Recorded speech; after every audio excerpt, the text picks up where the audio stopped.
All righty. Welcome to Too Punk to Be a Podcast. The podcast is not a podcast. This is just our bonus audio content for you, members of the Punk Hardcore Crossover Crib. It is I, the founding father, one of the co-founding fathers of the Punk Hardcore Crossover Crib Facebook group. Going solo this time, no Kenny with me. Figured I'd jump on here and attempt to do my first recording by myself. All by myself. In the words of Eric Carmen, right? Rest in peace to the man above. So mainly the main principle is the main reason for my recording by myself is I finally have a new microphone. Yes. So for starters, just kind of bullshitting, testing out this new mic, and so far it's really fucking impeccable. Hopefully my audio is a bit more clear than it has been in previous episodes. That's reason number one for my recording. My second, and I guess you can call it reason. My second motive for being on this episode by myself is because I want to talk about a band that means more to me than anybody else in the world.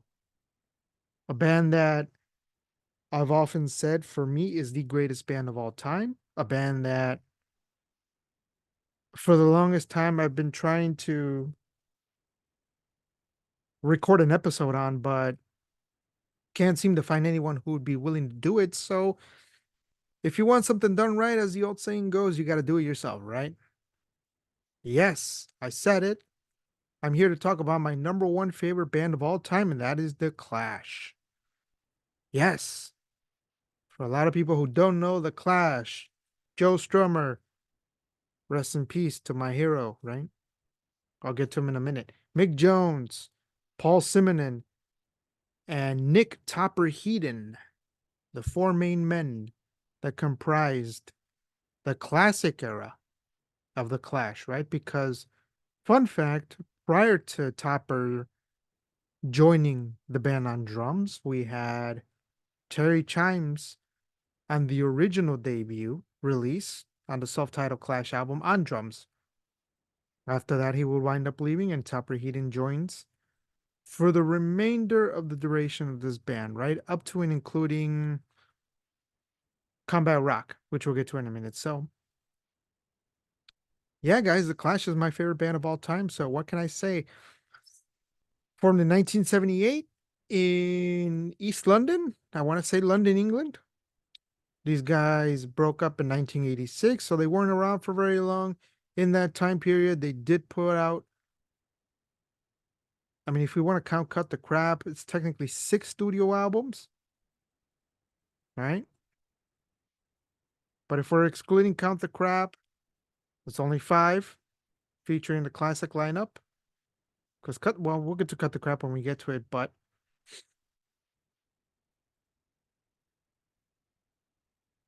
where was I going with this? They did, sorry guys, I'm doing this for the first time by myself, so just meandering around, right? So six studio albums, five if we're just counting the classic lineup minus Cut the Crap, and a whole bunch of different singles, compilations, stuff of that nature. Stuff that's worth checking out for sure, and two live albums worth mentioning. So From Here to Eternity and Live at Shea Stadium, right?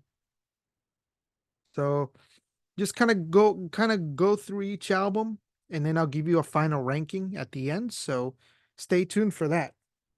So let's get started from the beginning, shall we? So actually, before I get to that, my history with the Clash. So for a lot of people who don't know, I was born in Spain. I have been in Chicago, in the US slash Chicago, since 1995. So 29 years in this country, pretty much most of my entire life. I'll be 34 in the summer. So I've been here essentially since I was 5 years old, hence why I'm so fluent in English, right? My life, I've pretty much established myself in the city, right? But prior to that, growing up, the Misfits and the Ramones were my gateway into the world of punk and hardcore, of course, absolutely. But my maternal grandfather, God rest his soul, he's no longer with us, was a veteran in the Spanish Civil War. Not only that, but he was also a huge fan of this band. And a lot of my love and undying commitment for this band came through him. So, how I got started with this band is essentially through my grandfather. And I'll never forget it. The very first song he showed me was Clash City Rockers. That was my introduction to this band. Loved it, of course, as any young impressionable kid would easily be swayed into a specific direction as I was. And it's been an uphill trajectory from there. So Clash City Rockers, he had a 45. That's how I discovered this song or this band. He played that on 45 and I fell in love. I fell in love. I believe it was their first major single, or at least one of their early ones, because around this same period they had other singles like White Riot, Police and Thieves, which was originally, I can't remember who recorded it originally, but it is a cover and a great cover at that because these guys made it their own. Clash City Rockers, White Riot, that song, Complete Control, which would come a little later. But what else? Quite a few songs that escaped me, but Clash City Rockers. So from there, my first Clash album was the very first one, which, depending where you are in, whether you're in America or if you're in every other part of the world, specifically the UK or Europe, there's different versions. So the original version is the European or English version, which came out in 1977. And the difference between the two is on the original LP, so the original UK/European release, you had, I believe, 13, 14 tracks on it. So on the original one, there was the original version of White Riot, which is a lot heavier than the one we had in America. I'll get to the American version in a second. 48 Hours, Cheat, Protex Blue, and let's see, the original version of White Riot, Protex Blue, Cheat, 48 Hours, and my mind escapes me. So I'm going to look at my notes here for a second. Give me just a minute.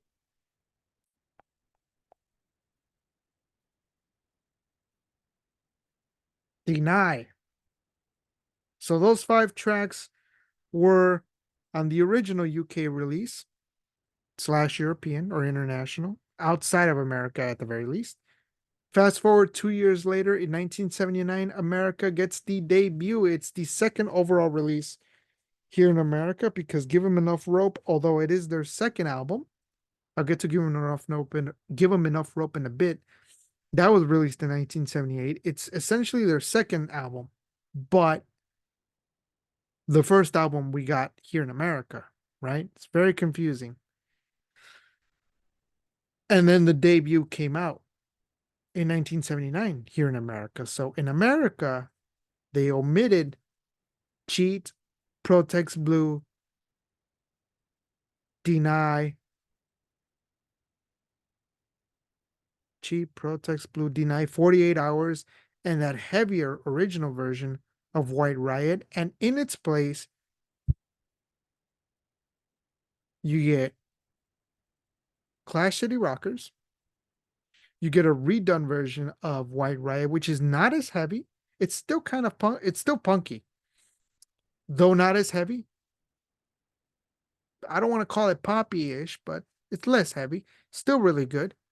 Probably my preferred version, if I'm being honest. So you get Clash City Rockers, that redone version of White Riot. I just had a brain fart. Sorry, kids. You get White Man and Hammersmith Palace, Complete Control. Ooh, let me go back to my notes here a second. So, Classy Rockers, yes. Complete Control, that redone version of White Riot, White Man and Hammersmith Palace. I believe that's it. I think that was it. So I think I'm so bored with the USA was on the original. Remote Control was on the original. Janie Jones. Yep. Yeah, it looks like it. So 15 tracks on the American and I believe 14 on the international UK European release. Like I said, came out in 1979 here. Love this album. Overall, it would be my third favorite Clash album, the debut, specifically the American version.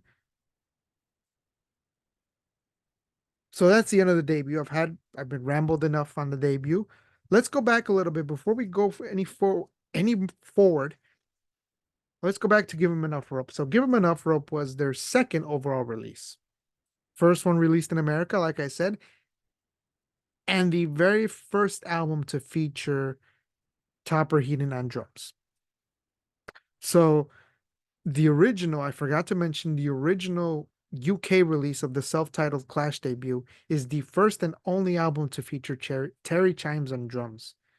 The US release still has Terry Chimes on drums on those UK tracks, but on songs like Clash City Rockers, Complete Control, The White Man and Hammersmith Palace, that redone version of White Riot, Topper Heating plays drums on those. And a couple others. I can't remember exactly which ones. But he plays drums on the included tracks or singles that were on the US release, right? So Give 'Em Enough Rope, released in 1978, first one to feature Topper on drums. It's their second overall, like I said. First overall released in the US, second overall release. Underrated album. Probably their heaviest release to date, right?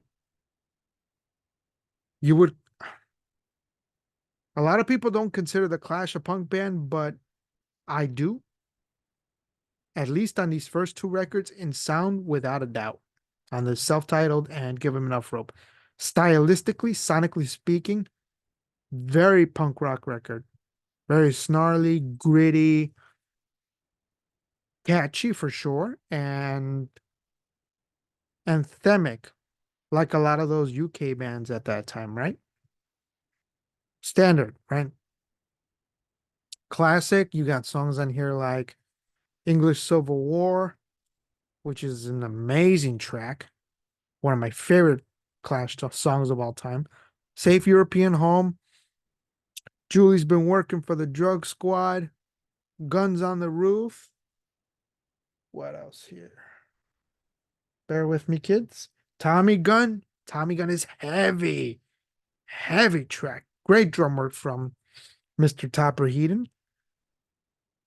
And I forgot to mention Paul Simonon as well on the bass. Underrated bass player. The rhythm section in this band cannot be overstated. Fantastic, arguably one of the greatest of all time.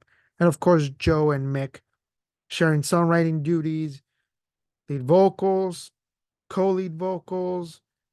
Joe plays rhythm, and Mick played lead guitar.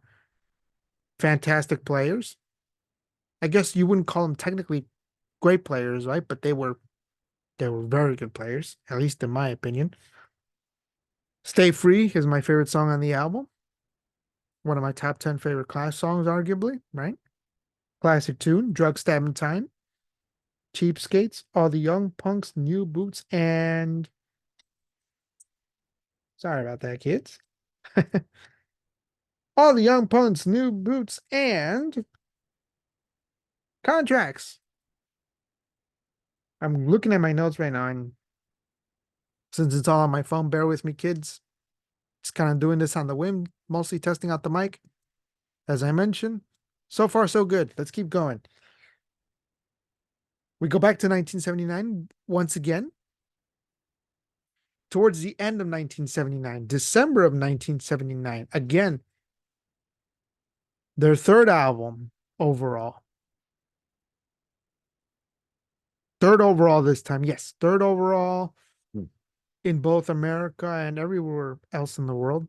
London Calling. Their first double LP. In my opinion, not only the best Clash album to date, but also London Calling by The Clash is my favorite album of all time. Yes, I said it. I think this album is better than anything else in my collection, whether it's punk, hardcore, metal, across all genres. So it's definitely better than anything Black Flag has released. So I'm looking at my top five bands like Minor Threat, 7 Seconds, The Misfits, The Descendants, Husker Du, and Fugazi. I will take London Calling over anything all these bands I mentioned has released. Okay. This album came out in 1979, though it's again one of those tricky situations, right? In America, it didn't come out till 1980 for whatever reason. I believe it had something to do with rights issues and distributions and record label stuff. You guys already know how the deal goes, right? Kicks off with the title track, all time masterpiece, a punk rock classic. Snarly vocal by Joe Strummer, my hero. Phony Beatlemania has bitten the dust is a great lyric. Very ironic considering that I'm a huge Beatles fan. But I'm a bigger Clash fan. So make of that what you will, right? Brand New Cadillac, another one, another barn burner track. Classic. Very heavy album, but stylistically, by the time London Calling comes out, gone is the punk rock of old. Here you start seeing elements of rockabilly, you start seeing elements of country, arguably, right? New wave, the ongoing new wave style of this period. So your Blondies, your Elvis Costellos, your Squeeze, the Pretenders, that sound was implemented on this album. So you get new wave, like I mentioned, you get reggae, you get ska, you get some punk for sure. You get catchy pop hooks, a little bit of everything. Long story short, there's a song or two for everybody on this album. So let's keep going, shall we? Jimmy Jazz, classic Joe Strummer vocal, one of my favorite songs on the album. Hateful's good. I'm gonna go through each song on this album just so you know, because this is my favorite album of all time. So what do we have next? Rudy Can't Fail. Rudy Can't Fail. Amazing. Amazing. 5 out of 5 stars, without a doubt. Arguably one of the very first ska tracks. Very tough to say considering the specials were around this time. Madness, I believe, were putting out singles and releases at around this point. So it's tough to call, but definitely one of the first, right? Spanish Bombs. For the longest time, Spanish Bombs. It is my favorite song on the album. No question about it. It is my favorite song on London Calling, but for the longest time, it was my favorite Clash song. Not anymore. We'll get to that in a minute. Or on the next one. Just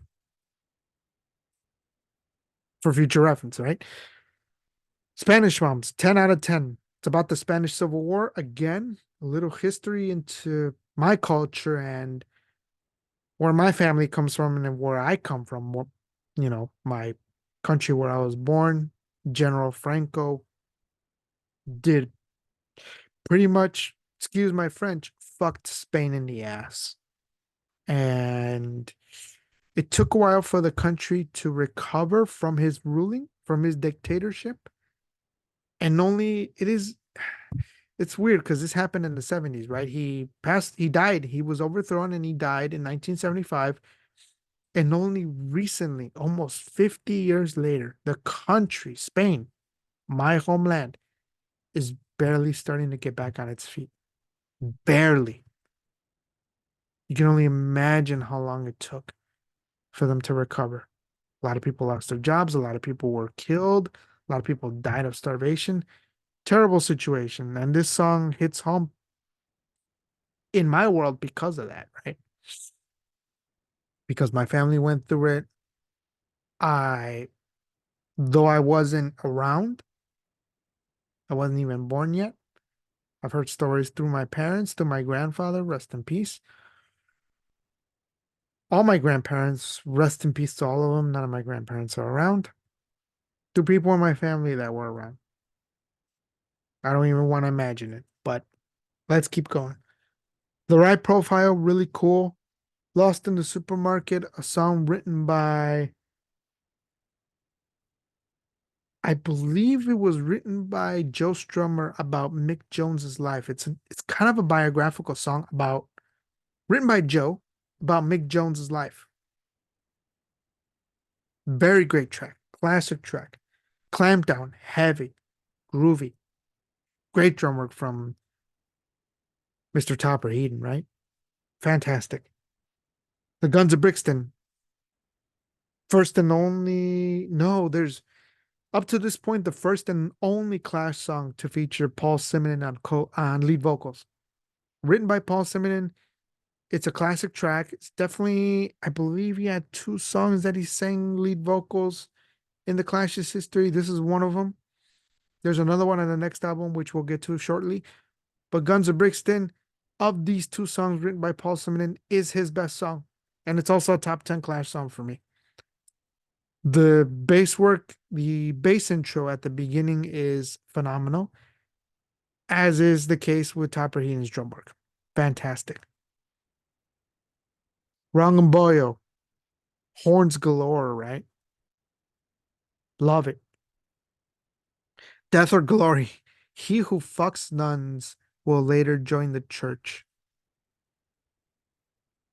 God, if that ain't the fucking truth. Rest in peace to Joe. Joe is the GOAT for me, in case you didn't already know. Coca-Cola, cool song. I don't mind it. A lot of people, I can see why it would be their least favorite. The card sheet's great. If I had to pick a least favorite, it's Lover's Rock. A lot of people would point to Coca-Cola, though I don't mind it. It's not top shelf Clash, I will admit. Lover's Rock is definitely my least favorite on this album, but it's still a good song. There's not a bad song on this album, at least in my opinion. So it, sorry about that, guys. So it just so happens that there are some songs better than others, like any band. That's why I feel about London Calling. Four Horsemen, fantastic track. Again, a lot of these songs are fantastic, but I can't help it. I dig it, right? Love it. I'm not down. Ah,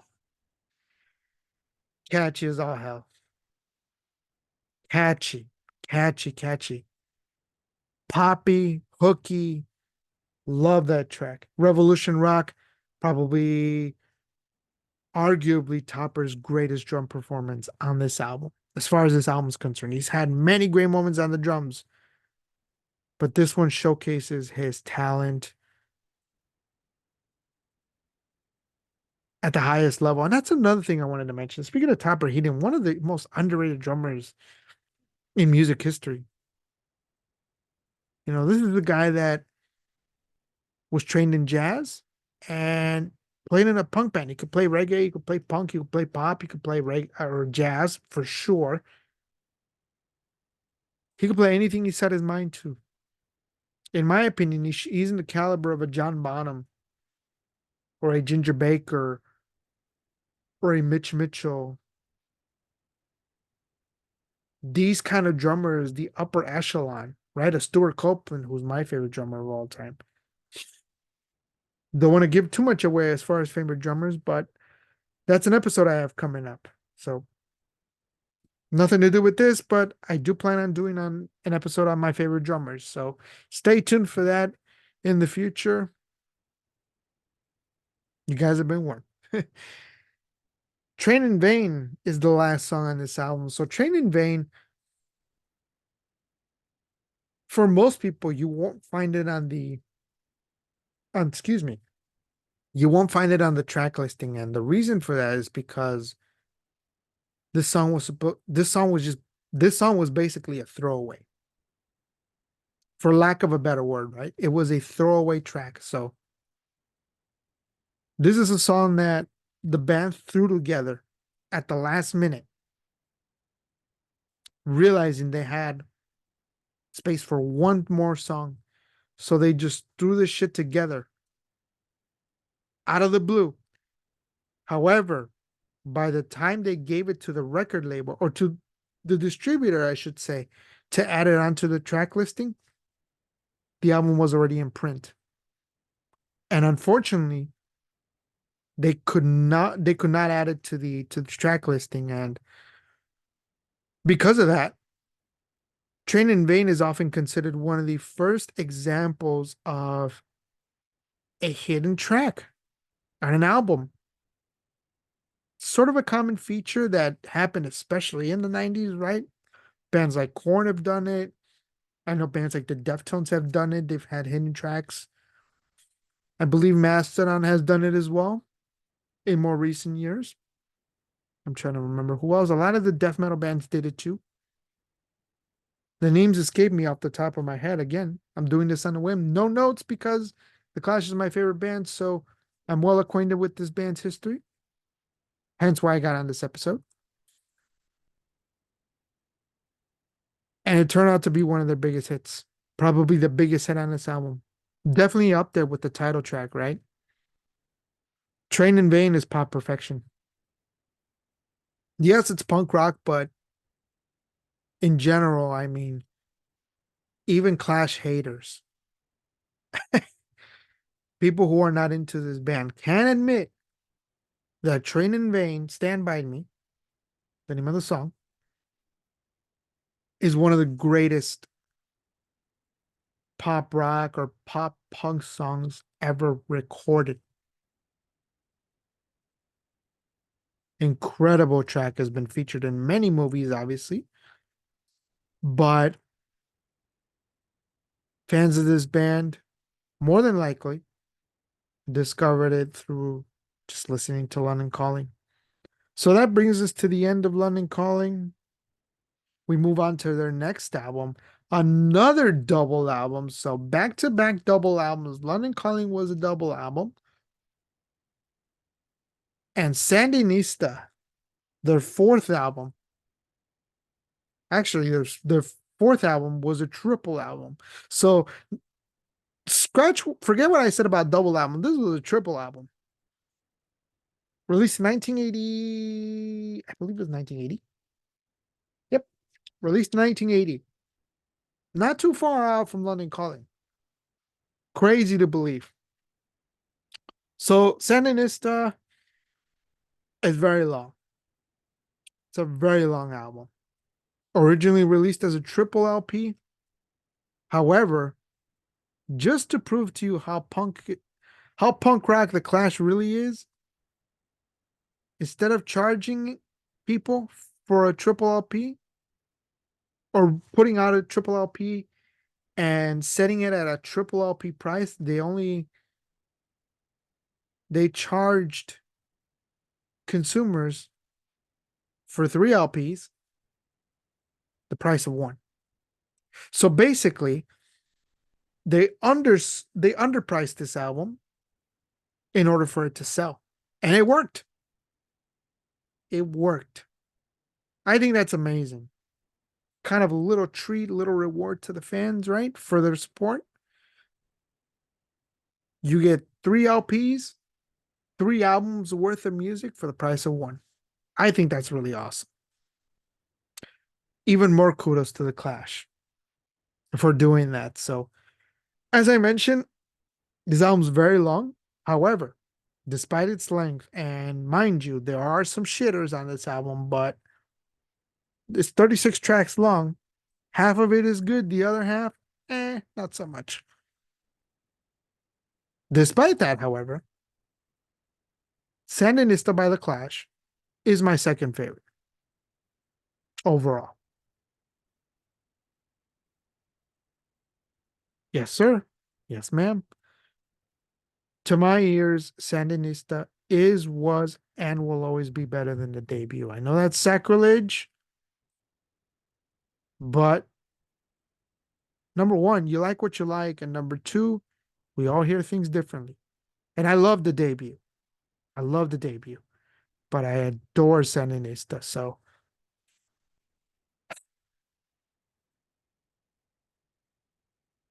Sandinista, okay, so I'm not gonna go through each song.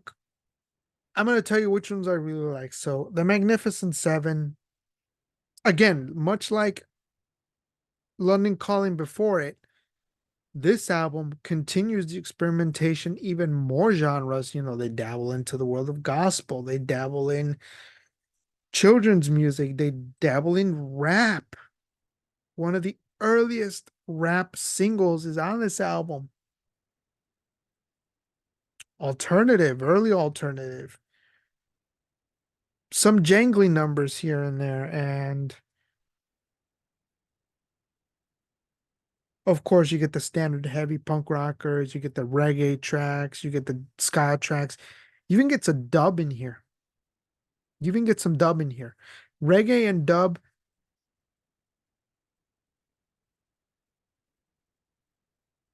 part of the same family tree, but they're two different genres, two completely different styles of music, right? But they fall under one family tree, and they're both featured on this album. Again, a little bit of everything on here. So, starting off, Magnificent Seven, one of the earliest rap singles. I I think this went number one. Don't quote me on that, but it charted for sure. And, you know, for the longest time, I thought this was the first white rap single released, but turns out I stand corrected because Blondie's Rapture came out just a little bit before this. I believe 6 months before this single was released. And that's the earliest example. So basically, the Beastie Boys before the Beastie Boys, right? Amazing track. I love the Magnificent Seven. Hitsville, UK is sort of like a children's music number. Very cool song. You either love it or you hate it. I personally love it. Ivan meets G.I. Joe. Interesting number. Topper Heaton on vocals, which I don't mind his vocals. At least I did. I believe this is his only lead vocal in the Clash's history. Don't quote me on it, but I'm pretty sure this is his only one. Cool song. The Leader, cool song. Again, something about England. Love this track. Again, all these songs I'm naming are songs that I love off this album. So if you don't hear your favorite song, chances are I either dislike it, am not a fan, or just fucking hate it. Like I said, there's some shit on here, but the songs I'm naming, I absolutely like. At the very least, some of them I even love. Let's keep going. Somebody got murdered. So going back to what I said earlier, how Spanish Bombs used to be my favorite Clash song. Somebody Got Murdered is my favorite Clash song. Period. Yep. Somebody Got Murdered is my all-time favorite Clash song. That does not mean that just because The Clash is my all-time favorite band, that Somebody Got Murdered is my favorite song of all time. No, it isn't. But it is my favorite Clash song.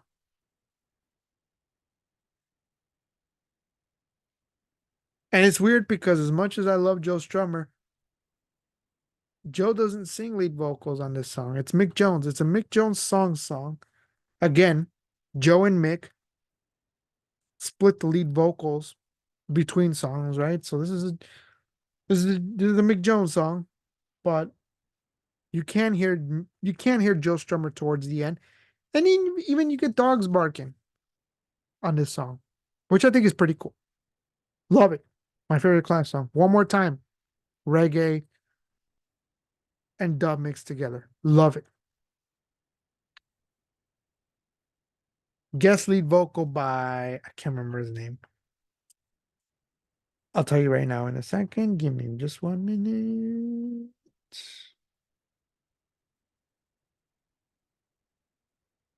Very famous reggae artist too. So one more time has guest lead vocals by Mikey Dread. So Mikey Dread, one of the earliest pioneers of reggae music, right? Rest in peace to Mikey Dread. And a Joe co-lead vocal, which is always good. Lightning Strikes not once but twice. Again, their second foray into rap and hip hop. For most people, not as good as Magnificent Seven, but I like it equally, just as much. Up in Heaven, not only here, super lyrical song. Again, these boys had great lyrics. A lot of personal shit. A lot of worldwide shit going on in these lyrics. I'm not a lyric guy, but you got to give credit where credit's due. The Clash's lyricism is S tier, at least in my opinion. Both subjectively and objectively speaking, of course. But anyway, let's keep going. Corner Soul, love this track. Again, back to what I said in the beginning, their foray into soul music, and it's one of my favorite Joe Strummer vocal performances, without a doubt. Love this track. Midnight Log, cool song. Police on My Back, cover, but the Clash make it their own. You even get some police sirens on here. Love this song. Love this song so much. The Call Up, I believe they made a video for this one. Really great song. Really great song. Highly recommend it. Washington Bullets. Oh, mama, mama, look there. The children are playing in the street again. Don't you know what happened down there? A youth of 14 got shot down there. Brilliant lyricism from Joe Strummer. Again, Joe's lyrics went above and beyond as far as storytelling was concerned, as far as painting a picture was concerned, as far as just his writing in general. Man,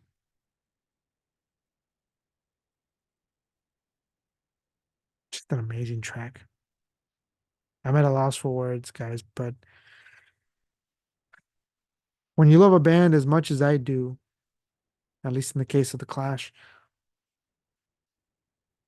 what can I say that I haven't said on the Facebook page or in person, but the greatest band of all time, hands down. You're not gonna change my opinion.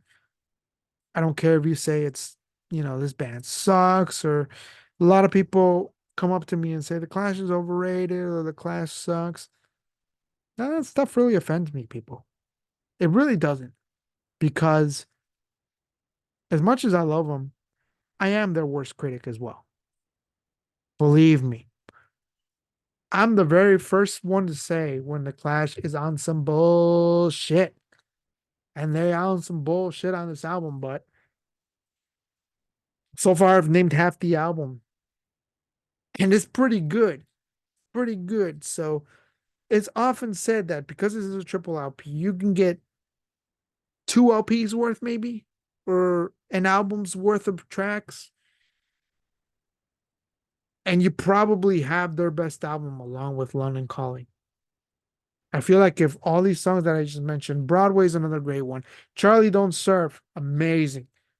Kingston Advice, The Street Parade. If you put all these songs I just mentioned from this album All of which I love, by the way. Take all the way to filler, all the bullshit songs. There's a re-recording of Career Opportunities on this album. One of the worst pieces of shit I've ever heard in my life. Horrible. Love the original, but this remake is the bullshit. Fuck that song. Immense Fort Hill and a lot of bullshit. But anyway, take all the best songs on this album, turn it into one LP. Call it Sandinista, right? Arguably better than London Calling, or at least equal to it. That is how much I love Sandinista. Amazing fucking album. It's got its flaws, yes, but it's still one of my favorites. And it has my favorite Clash song. So go figure. Anyway, we move on to their next album, their fifth album overall, Combat Rock, released in 1982. Unfortunately, the last album to feature Mick Jones and Topper Headon on guitar and drums, respectively. They would be kicked off following the release of this album. I believe following off the release of this tour, they were fired from the band, which is very unfortunate. It was the beginning of the end for this band. So, in my opinion, to my ears anyway, this is the Clash's final album. We'll get to the last one in a minute. You'll see why I say that. But to me, this is the very last Clash album. And it's a good one. Not one of my favorites, but it's really good. Has their biggest hits on there, arguably speaking. Know Your Rights. We have a public service announcement with guitars, right? It's Know Your Rights. Rings true to this day. Ain't shit done changed, and that's an issue. That's a problem. Car Jamming. Underrated song. Love this track. In the car jam. Should I Stay or Should I Go? Who hasn't heard that song, right? Just me saying the title alone, you already know what song it is. Rock the Casbah. Again, much like Should I Stay or Should I Go, their biggest hit ever, at least in America for sure. Still playing on the radio today. Unlike Should I Stay or Should I Go, which I'm sick and tired of. Don't need to hear it again. Rock the Casbah I still love. I can listen to that at any given point in time. You could play that shit right now. We can get it popping. I love Rock the Casbah. Great track. Raid Angel Dragnet. Pretty cool. Straight to Hell. Straight to Hell is my favorite song on this album, hands down. Also, my top 5 Clash songs of all time. I did a countdown on the Facebook page. For anyone who's listening, if you haven't joined the punk hardcore crossover crib Facebook page, you're missing out. I help run the page with Mr. Kenneth Roy, who is my co-host on this podcast. We have a giddy old time on there. Great community by music fans, for music fans, and for anyone who wants to join. It's an open community. Just be respectful like anything else. No hate needed, just love. That's all we ask. Everyone is welcome. Straight to Hell is amazing. My favorite song on the album, without a doubt. Like I said, it was sampled by MIA for her song Paper Planes, right? Which is a pretty cool song. I fly like paper, getting high like planes. If you catch me at the border, I've got pieces in my name. If you come around here, I'll make it all day. I got one dime if a second review. Classic tune. Love the sample. But obviously, Straight to Hell is a better song overall. Let's not get it twisted. Let's cut the deck. Amazing track. Amazing track. Overpowered by funky number. Pretty cool. Adam Tan, it's okay. Sean Flynn, okay. Get Defendant's cool. I really like that one. Inoculated City, love that song. Depending on which version you get of Combat Rock, you'll either get the original version with the toilet ad in the middle of the song, or you'll get the song with no toilet ad. There's a couple different versions.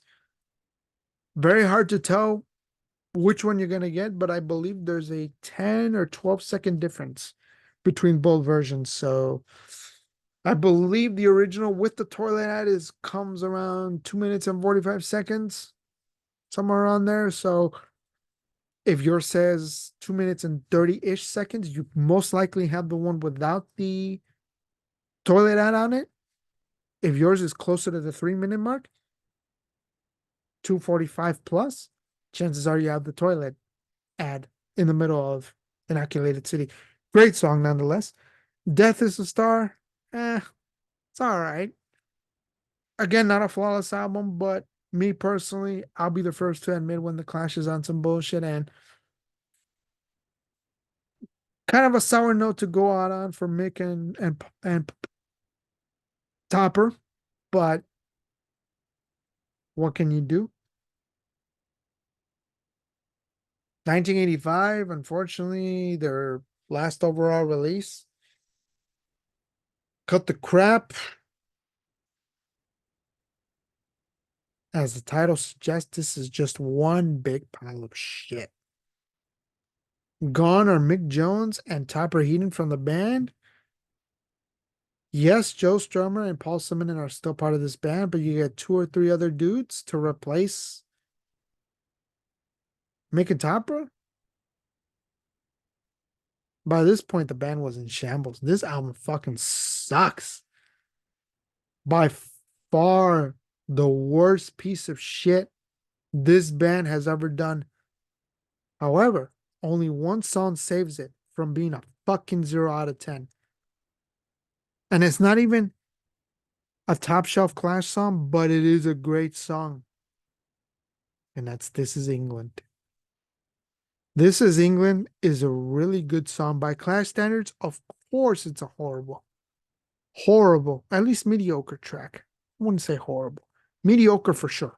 By Clash standards, mediocre track. For this album's sake, however, best song on the album, only song worth mentioning. The rest of this album, throw it in the way in the garbage, chuck it, fuck it, do whatever you want, but don't listen. Don't even waste your time. I've already done the work for you, so you don't have to do it.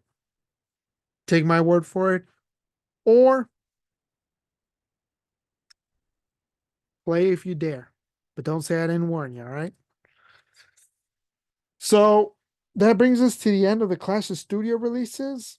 Again, like I said, they had some EPs, so some worth mentioning.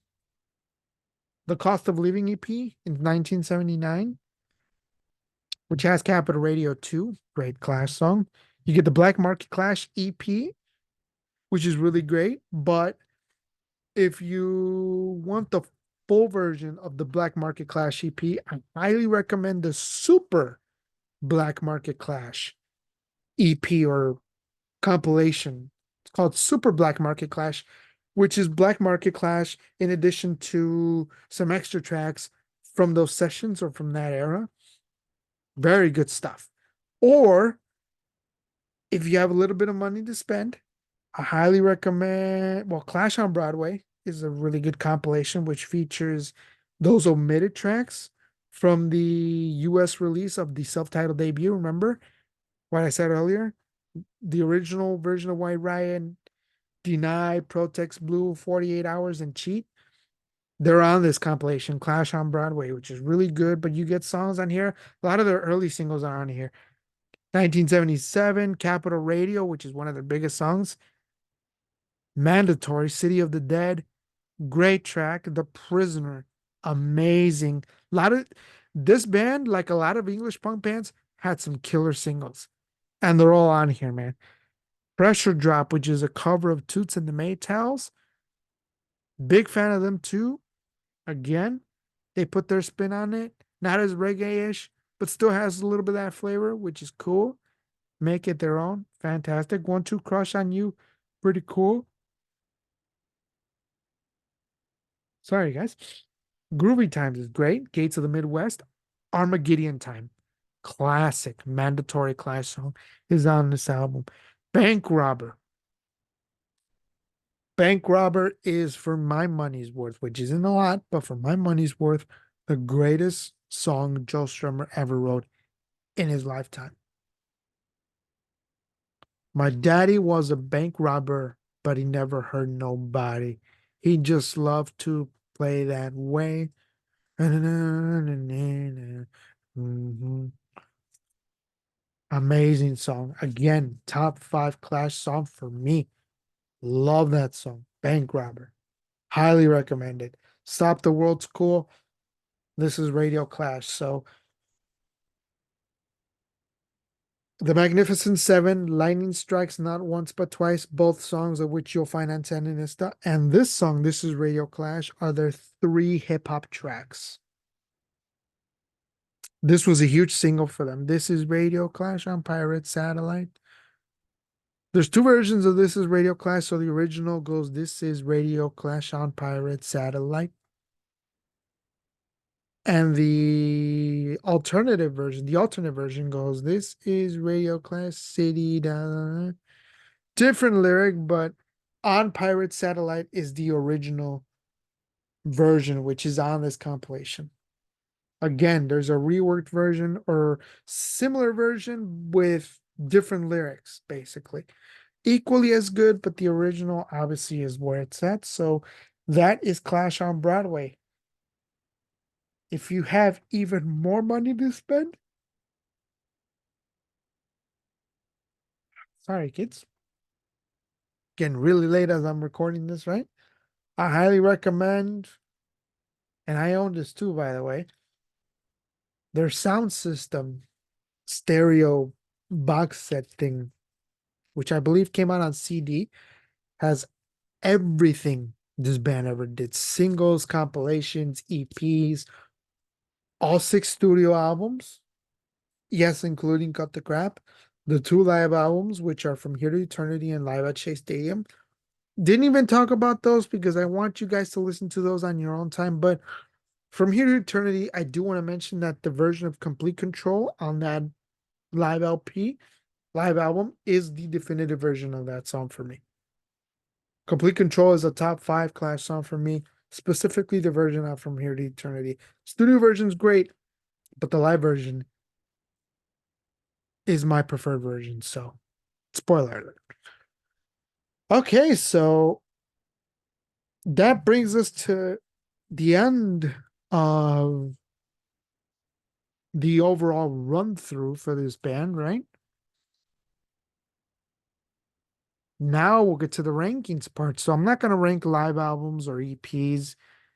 I'm going to rank all six studio albums for you very easily. And again, I'm doing this on the whim with no notes. So let's get started, shall we? All right. Coming in at number 6, we have Cut the Crap. Obviously, fuck this album. Seriously. This is England. Really good song. By Clash standards, poor shit. Mediocre. But in general, really good song. Highly recommend This is England. Outside of that, throw this album away in the trash. Fuck it. Don't need to listen to it again. That's coming in at the very bottom, number 6. Fuck this out. Cut the Crap, piece of shit. Except for This is England.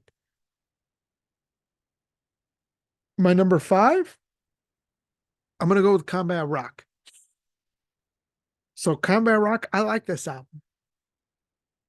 It's got some classic tracks. I will admit, it's got a couple filler tracks, but they're tolerable. They're pretty good. So standout tracks I mentioned to you.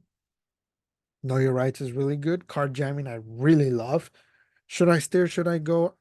I can list. I can live without that one for the rest of my life. Rock the Casbah, I love. Still love it to this day. Straight Danger Dragon, Straight to Hell, amazing. Amazing. Anton Champlain. Ghetto Defendant, Inoculated City, great tracks. I would give this album about a 6.5 or 7 out of 10. Very solid, but top shelf Clash? No way. Great album nonetheless. Good album, I should say. Good album. Not great. Scratch that. Good album. Solid for what it's worth. Number four. This is where it starts to get tricky, right? My number four, I'm gonna go with Give 'Em Enough Rope. And Give 'Em Enough Rope to me is flawless. There's not a song, unlike the last two releases, there isn't a song on here I dislike. I pretty much can run through this album without any issues.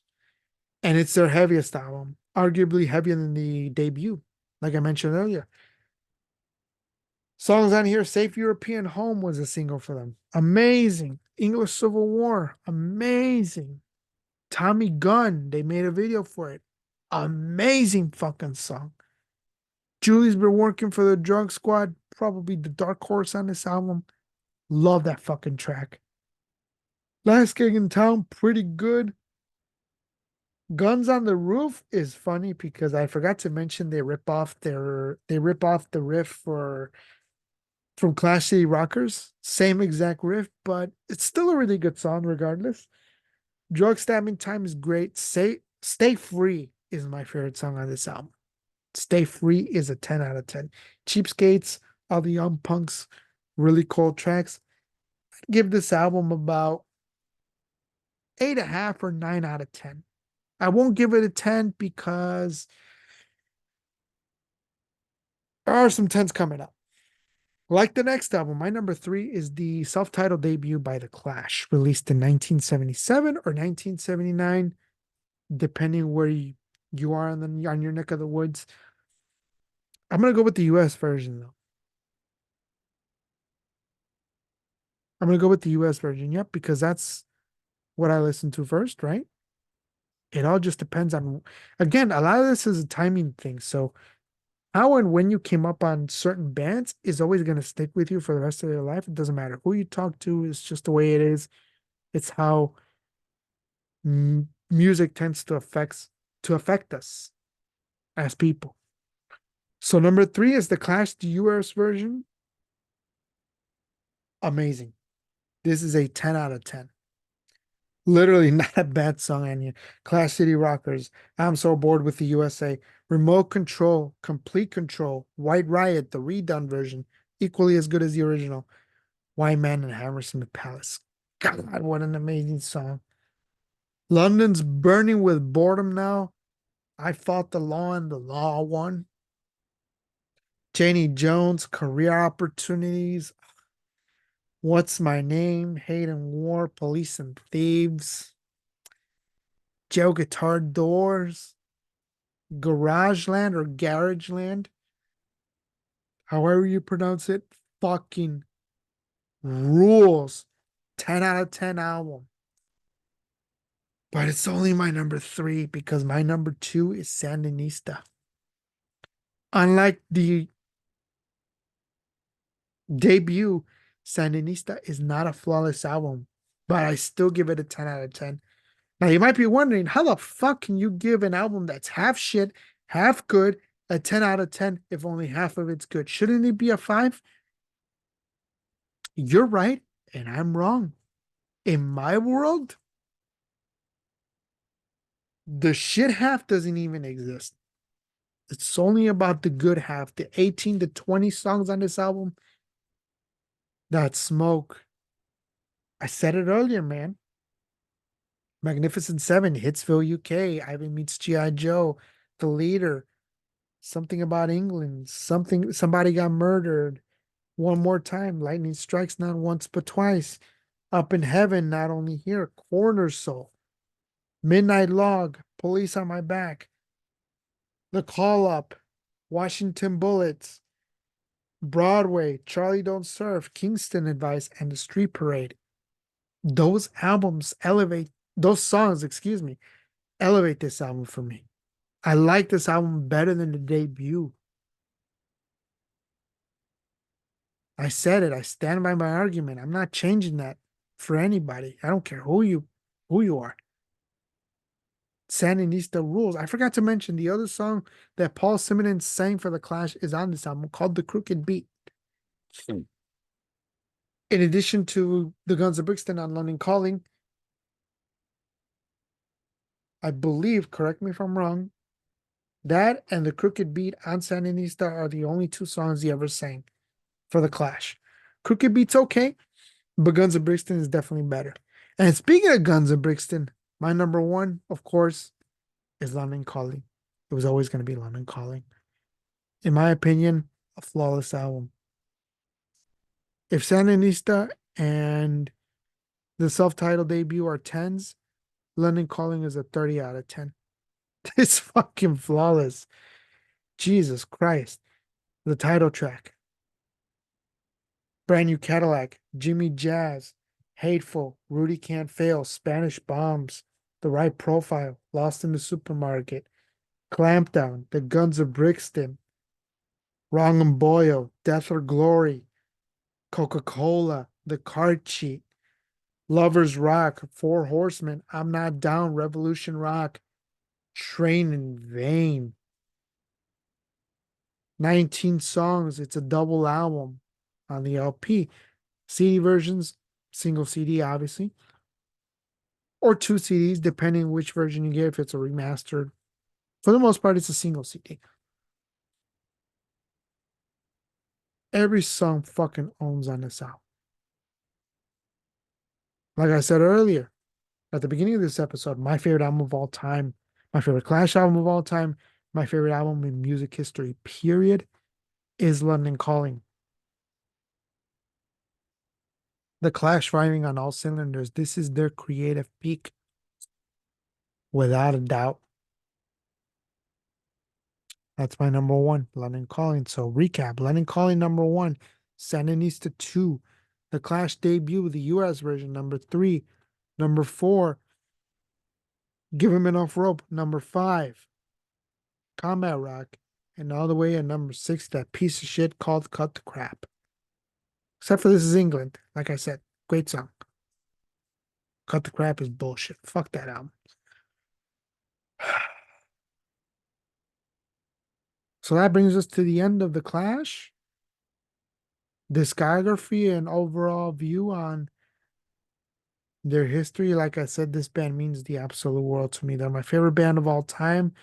They always have been, they always will be. I don't talk about this band as much as I used to because I feel like I've beaten that horse as much as I had to.